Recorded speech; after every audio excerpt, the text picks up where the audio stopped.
എന്താ മോളെ, എന്തിനാ കിടന്ന അലമുറയിടുന്നത്? ഞാൻ പറഞ്ഞ കാര്യം എന്തായി? എൻ്റെ പൊന്നു മോളെ, എന്താ കാര്യമെന്ന് പറ. എന്നാലല്ലേ അച്ഛൻ എന്തെങ്കിലും പറയാൻ പറ്റൂ. നീ ഇങ്ങനെ എങ്ങനെയാ മോളെ? അച്ഛൻ ഞാൻ ഓണം ആഘോഷിക്കുന്ന കാര്യത്തെ പറ്റിയാ ചോദിച്ചത്. എന്താ മോളെ ഇങ്ങനെ ചോദിക്കുന്നത്? മോൾക്കറിയില്ലേ ഇപ്പോഴത്തെ അവസ്ഥ? കോവിഡ് കാരണം നേരെ പുറത്തിറങ്ങാൻ പറ്റാത്ത അവസ്ഥയിലാണ് നമ്മൾ. പിന്നെ എങ്ങനെയാ ഓണം ആഘോഷിക്കുന്നത്? എന്തിനാ ഹരിയേട്ടാ എവിടെ നിന്ന് കിണുങ്ങുന്നേ? മോളോ, അവൾക്ക് ഇപ്രാവശ്യം ഓണം ആഘോഷിക്കണമെന്ന്, അതാ ഈ ബഹളം. ചായ എടുത്തിട്ടുണ്ട്, പോയി എടുത്ത് കുടിക്കടി. കണ്ടില്ലേ ഞാൻ ഓൺലൈൻ ക്ലാസ് ചെയ്തുകൊണ്ടിരിക്കുന്നത്? അമ്മ എന്ത് പറഞ്ഞാലും ശരി, കഴിഞ്ഞ തവണ ഓണം ആഘോഷിക്കാൻ പറ്റില്ല, ഇത്തവണ ഓണം ആഘോഷിച്ചേ പറ്റൂ. ഓടി എടുക്കാം.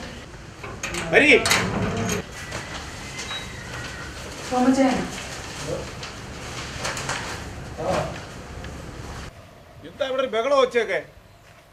അങ്ങനെയൊന്നുമില്ല സാമച്ചേ, മോളോടൊന്ന് സംസാരിച്ചത്. രണ്ടുപേരും നന്നാവും തടിച്ചിട്ടുണ്ടല്ലോ. കോവിഡ് ആയതുകൊണ്ട് പുറത്തൊന്നും ഇറങ്ങാൻ പറ്റാത്തതുകൊണ്ട് വലിച്ചു വാരിയിട്ട് തീറ്റാനല്ലേ. മോളെവിടെ? അവളെ കാണുന്നില്ലല്ലോ. മോളകത്തുണ്ട്, അത് പഠിക്കുകയായിരിക്കും. ഇപ്പൊ ക്ലാസ് എല്ലാം ഓൺലൈനിലാണല്ലോ. വാക്സിൻ എടുത്തായിരുന്നു? ഞാനിന്ന് എടുത്തില്ല. നിങ്ങൾ എടുത്തായിരുന്നു? എടുക്കണം സാമച്ചാ, അല്ലെങ്കിൽ പ്രശ്നമാണ്. എന്താ കുഴപ്പം? മരിക്കുമ്പോ അങ്ങ് പോകും. എല്ലാവരും മരിക്കാനുള്ളത് തന്നെ. സാമച്ചായ, വാക്സിൻ എടുക്കാതെ കൊറോണ മൂലം എന്തെങ്കിലും സംഭവിച്ചാൽ പഴയ പോലെ യാത്രയപ്പൊന്നും കിട്ടൂല. എങ്ങനെ ആയാലും എന്താ കാര്യം? മരിച്ചാൽ പിന്നെ ഇത് ആരോർക്കുന്നു? പിന്നെ ശരി, ഞാൻ പോട്ടെ. ജനങ്ങളൊക്കെ ഇങ്ങനെ ചിന്തിച്ച എന്താ ചെയ്യുക?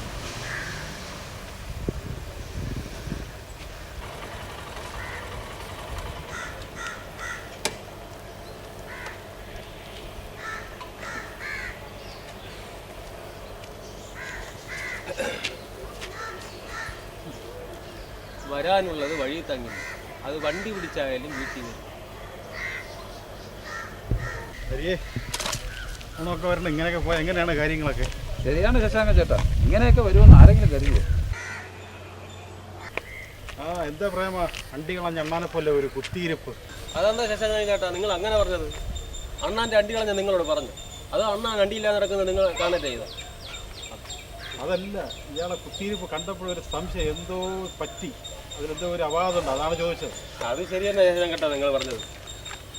പണി ചെയ്ത് കിട്ടിയതിൽ പകുതിയും മറ്റേ സാറന്മാർ കൊണ്ടുപോയി. അതും മറ്റേ സാറന്മാരോ? ആ, പോലീസുകാരെ. പോലീസ് എന്തിനാ നിന്റെ ഒക്കെ പിടിച്ചു വാങ്ങിച്ചു? ഞാൻ മാസ്ക് വയ്ക്കാതെ ഹെൽമെറ്റ് വെച്ച് മറച്ച് വെച്ചുകൊണ്ട് വരികയായിരുന്നു. പക്ഷെ അത് പോലീസുകാർ കണ്ടു, പിടിച്ചു നിർത്തി. അവർ 500 പെറ്റി മേടിച്ചു. അമ്പടെ കാണാൻ നീ ആൾ കൊള്ളാമല്ല. നീ പോലീസുകാരെ പറ്റിക്കാൻ നോക്കിയല്ലേ? പോലീസുകാരെ നീ പറ്റിക്കാൻ നോക്കിയപ്പോൾ പോലീസുകാർ നിന്നെ പറ്റി. അതല്ല ഹരിയേട്ടാ, ഇന്ന് കഷ്ടപ്പെട്ട് പണി ചെയ്തതിൻ്റെ പകുതിയിൽ കൂടുതലും അവർ പിടിച്ചു വാങ്ങി. അതിൻ്റെ ഒരു വിഷമം. പ്രേമ, തെറ്റ് നിന്റെ ഭാഗത്താണ്. നീ മാസ്ക് വെക്കേണ്ടത് നീയാണ്. നീ ഹെൽമെറ്റ് വെച്ച് മറച്ചു വെച്ച് അവരെ പറ്റിക്കാമെന്ന് തെറ്റല്ലേ? ഈ കൊറോണ എന്ന മഹാമാരിക്കെതിരായിട്ട് സർക്കാർ എന്തെല്ലാം നിയമങ്ങളും നിയന്ത്രണങ്ങളുമാണ് കൊണ്ടുവന്നിട്ടുള്ളത്. അതെല്ലാം ജനനന്മയ്ക്കല്ലേ? നമ്മൾ ജനങ്ങളത് പാലിക്കാനുള്ളതാണ്. പ്രേമ, ഇത്ര നിയന്ത്രണങ്ങളും നിയമങ്ങളും പാലിച്ചേ മതിയാവും. അതേ പ്രേമ, അത്രയ്ക്ക് മൂർച്ചയേറിയതാ ഈ രോഗം. സർക്കാരിൻ്റെ നിയന്ത്രണങ്ങൾക്കനുസരിച്ചല്ലേ പോലീസിന് പ്രവർത്തിക്കാൻ പറ്റുള്ളൂ. ഇപ്പോൾ 500 അടച്ചുള്ളൂ. ഇനി സൂക്ഷിച്ചാൽ മതി. പോയത് പോയി, ഇനി അത് പറഞ്ഞിട്ട് കാര്യമല്ല. ഹരിയേട്ട എങ്ങോട്ടാ സഞ്ജയൊക്കെ ആയിട്ട്? ഞാൻ ഈ കവല വരെ. കഴിഞ്ഞ വർഷത്തെ ഓണം ആഘോഷിക്കാൻ പറ്റില്ല. ഇത്തവണ എൻ്റെ മോൾക്ക് ഓണം ആഘോഷിക്കുന്നത് ഗുരുവാണ്. എനിക്ക് കുറച്ച് സാധനങ്ങൾ വാങ്ങാൻ. ശരി. ഹരിയേട്ടാ, മാസ്ക് വെച്ചോണ്ട് പോ, ഇല്ലെങ്കിൽ പോലീസ് കണ്ടാൽ 500 രൂപ എന്നത് മതി.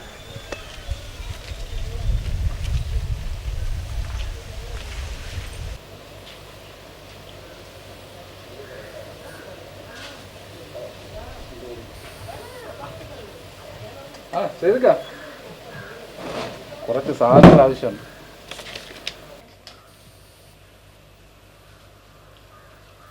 ഇച്ചിരി സാധനമല്ലേ ഉള്ളൂ, ഇത്രയും വെച്ച് എന്തുണ്ടാക്കണം? അതേക്കാം, ബാക്കിയെല്ലാം സർക്കാർ റേഷൻ കട വഴി തരാല്ലേ, അത് വെച്ച് ഞങ്ങൾ അഡ്ജസ്റ്റ് ചെയ്യാം. പക്ഷേ അങ്ങനെ ഇവിടെ ഒന്നും കാണാനില്ലല്ലോ. അതൊക്കെ ഞാനിവിടെ തന്നെ ഉണ്ട്.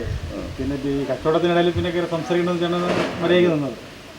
സംസാരിക്കുന്നതുകൊണ്ട് എന്താണ് കുഴപ്പം? നമ്മളെല്ലാം മനുഷ്യരല്ലേ. സ്നേഹമല്ലേ വലുത്, അതല്ലേ പ്രമാണം. മക്കളൊക്കെ എന്ത് ചെയ്യുന്നു? മൂത്തയാൾ എഞ്ചിനീയറിംഗ് പഠിക്കുകയാണ്. രണ്ടാമത്തവൻ +2 പഠിച്ചുകൊണ്ടിരിക്കുക. അവന് ഹാർട്ടിന് ചെറിയ കുഴപ്പമുണ്ട്. അങ്ങനെ വളരെ കുഴപ്പമായി. ഇതിനിടയിൽ കൊറോണയും വന്നു. മോൻ അങ്ങനെ 4 മാസങ്ങൾക്ക് മുമ്പ് അവൻ മരിച്ചുപോയി. ഇക്ക അറിഞ്ഞില്ലക്ക, സ്ഥലത്തില്ലാത്തതുകൊണ്ട് ചോദിച്ചതിൽ. ഓൻ അത്ര ആയുസേ ഉള്ളൂ എന്ന് കരുതിയവൻ. മോളങ്ങനെ പഠിക്കുമോ? ഓൺലൈൻ ക്ലാസ് അല്ലേ? ആ ഓണമായിട്ട് മോക്ക് ഒരേ ഒരു നിർബന്ധം, ആ ഓണം ആഘോഷിക്കുക. അതുകൊണ്ട് ഈ സാധനങ്ങൾ വാങ്ങി. ശരി ശരി ശരി. കുട്ടികളുടെ ആഗ്രഹമല്ലേ നമ്മുടെ ആഗ്രഹം. അതെ കിട്ടുന്ന സമയം അവരുമായിട്ട് അടിച്ചു പൊളിക്കും. അതെ. ഹാപ്പി ഓണായേക്കാം. യെസ്, കോപ്പിയാണ്.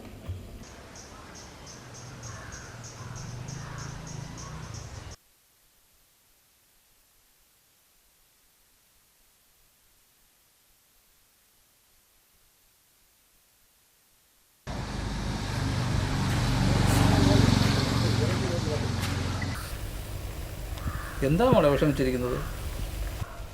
അച്ഛന് ഓർമ്മയില്ലേ, മുമ്പുള്ള ഓണക്കാലം അച്ഛൻ്റെ വീട്ടിൽ നമ്മൾ പോകുമ്പോൾ എന്ത് രസമായിരുന്നു. മുറ്റത്ത് അത്തക്കളമൊക്കെ ഒരുക്കി, പൂക്കളൊക്കെ ഇട്ട്, മുറ്റത്തിലെ പൂമരത്തിൽ ഊഞ്ഞാലാടി, പാട്ടും ഡാൻസും, തുമ്പപ്പൂ പറിച്ച് ചോറുണ്ടാക്കലും, പാറിപ്പറക്കണ തുമ്പിയുടെ പിന്നാലെ ഓടാനും അതൊന്നും ഇനി പറ്റില്ലല്ലോ അച്ഛാ. എൻ്റെ പൊന്നു മോൾക്ക് എന്താ വേണ്ടത്? ഇത്തവണത്തെ ഓണം ആഘോഷിക്കണം. മോള് വിഷമിക്കണ്ട കേട്ടോ. നമുക്ക് ഇത്തവണത്തെ ഓണാഘോഷം ഗംഭീരമാക്കാം. ശരിക്കും നമ്മൾ സത്യമായിട്ട് ഓണം ആഘോഷിക്കുമോ?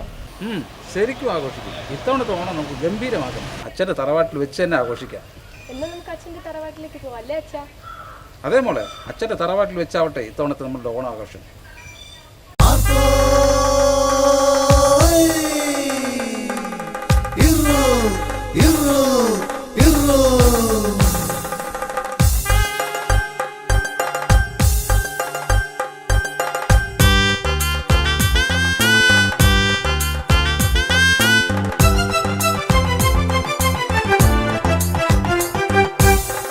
ഓണം വന്നേ നാടുണർന്നേ ഒരുമയോടെ വരവേറ്റിടാ. ഓണം വന്നേ നാടുണർന്നേ ഒരുമയോടെ വരവേറ്റിടാ. പൂവിളികൾ പൂക്കളങ്ങൾ മലയാള മണ്ണിൻ്റെ ഉത്സവമായി. പൂവിളികൾ പൂക്കളങ്ങൾ മലയാള മണ്ണിൻ്റെ ഉത്സവമായി. ഇത് ഞങ്ങളുടെ ഉത്സവമാണ്, ഇത് ഞങ്ങളുടെ ഉത്സവമാണ്, ഇത് ഞങ്ങളുടെ ഉത്സവമാണ്, ഇത് ഞങ്ങളുടെ ഉത്സവമാണ്.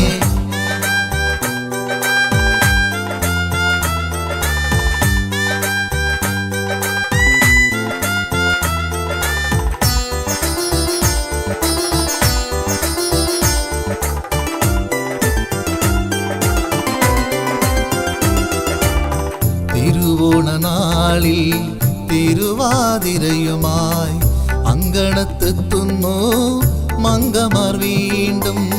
തിരുവോണനാളിൽ തിരുവാതിരയുമായി അങ്കണത്തെത്തുന്നു മങ്കമാർ വീണ്ടും. ഊഞ്ഞാലിലാടുന്ന ഉണ്ണിതൻ പുഞ്ചിരി ആടിയുലയുന്നു കൈമാവിൻ കൊമ്പുകൾ. ഊഞ്ഞാലിലാടുന്ന ഉണ്ണിതൻ പുഞ്ചിരി ആടിയുലയുന്നു കൈമാവിൻ കൊമ്പുകൾ. സദ്യ വിളമ്പുന്നു ഒരുമയുടെന്നും ഉപ്പേരി പായസം വിഭവങ്ങളേറെ. സദ്യ വിളമ്പുന്നു ഒരുമയുടെന്നും ഉപ്പേരി പായസം വിഭവങ്ങളേറെ. ഇത് ഞങ്ങളുടെ ഉത്സവമാണ്, ഇത് ഞങ്ങളുടെ ഉത്സവമാണ്, ഇത് ഞങ്ങളുടെ ഉത്സവമാണ്, ഇത് ഞങ്ങളുടെ ഉത്സവമാണ്. ഓണം വന്നേ നാടുണർന്നേ ഒരുമയോടെ വരവേറ്റിടാ. പൂവിളികൾ പൂക്കളങ്ങൾ മലയാള മണ്ണിൻ്റെ ഉത്സവമായി. ഇത് ഞങ്ങളുടെ ഉത്സവമാണ്, ഇത് ഞങ്ങളുടെ ഉത്സവമാണ്, ഇത് ഞങ്ങളുടെ ഉത്സവമാണ്, ഇത് ഞങ്ങളുടെ ഉത്സവമാണ്, ഇത് ഞങ്ങളുടെ ഉത്സവമാണ്, ഇത് ഞങ്ങളുടെ ഉത്സവമാണ്, ഇത് ഞങ്ങളുടെ ഉത്സവമാണ്, ഇത് ഞങ്ങളുടെ ഉത്സവമാണ്.